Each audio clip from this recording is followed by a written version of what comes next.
Okay, things have slumped, but that's predictable. Markets don't like surprises.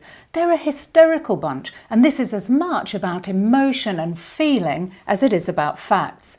The Footsie 100 shrieked on Friday and reached for her smelling salts, and things fell by about 9%. But she calmed down later in the day, and things were only off by about 4%. Come Monday, and the Footsie 100 was down a further 2.5%. Banks and airlines have had a drubbing, yes. So the market is falling. Crashing around our ears? No.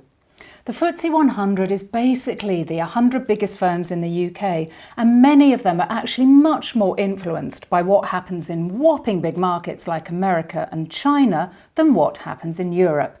This has protected many of us from bigger falls. If you're saving up with a long-term intent, then times like this are when some people think about buying, not selling.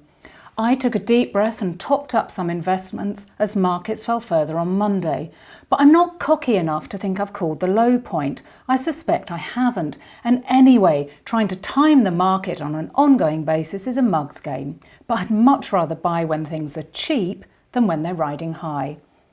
In summary, the Footsie 100 is more about Beijing than Berlin, and it's weathered the course okay to date, but we're not through this yet.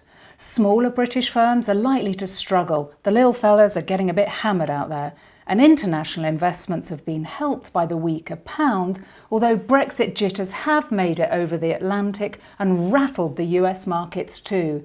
Buckle in for a bumpy ride, but I wouldn't run for the hills just yet.